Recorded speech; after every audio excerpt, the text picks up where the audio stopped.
નમસ્કાર દર્શક મિત્રો, ધ બી અલેટ ન્યૂઝમાં આપનું હાર્દિક સ્વાગત છે. તો જોઈએ આજના મુખ્ય સમાચાર. વડોદરા શહેરના વોર્ડ નંબર 6 માં સફાઈ સેવકો સુપરવાઇઝર બની બેઠેલા. રમેશભાઈ અંબાલાલ તેમજ પ્રવીણ ચંદુભાઈ આ બંને સફાઈ સેવકોની વોર્ડ નંબર 6 ના અધિકારીને મીડિયા તરફથી તેઓને જાણ કરવામાં આવી છતાં વોર્ડ ઓફિસર મૌન. વોર્ડ ઓફિસરનું કહેવું છે કે વડોદરા શહેરના બધા જ વોર્ડમાં ભ્રષ્ટાચાર ચાલે છે. તો આવો સાંભળીએ કે રાઈટ છે ખરો સફાઈ સેવકને હાજરી પૂરવાનો? સફાઈ સેવકને હાજરી પૂરવાનો રાઈટ તો નથી, પણ અમને અધિકારી બેસાડે એટલે બેસે, બાકી અમારો કોઈ રાઈટ નથી. देख आपने जोड़े 5 सेंटर है याकूतपुरा हाथीखाना वारसिया ईशनवा ये બધા અમારી પાસે વિજયનગર બરાબર.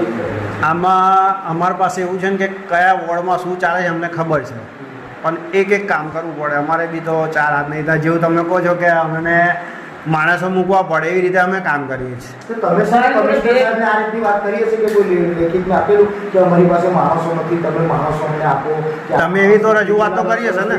અમે રજૂઆત તો અમારો એએમસી ઉધી કરી તો એ તો લેટર હશે ને સાહેબ? લેટર એ તો મીટિંગ ભરે ત્યારે કહીએ કે હું સાહેબ મીટિંગમાં પણ લેખિતમાં જે હોય અમારે ડીવાયસી નવા સાહેબ સાહેબ આ કોર્પોરેશનની ફાઇલો ગોળવી આટલો થયો. વાત સાચી તમારે. હમનો તો તમે એવું લાગે છે કે એનો બચાવ કરો છો સાહેબ? પછી એ ભાઈનો રમેશભાઈનો બચાવ કરો છો? મારે રમેશભાઈનો એ તો જોવાનું છે.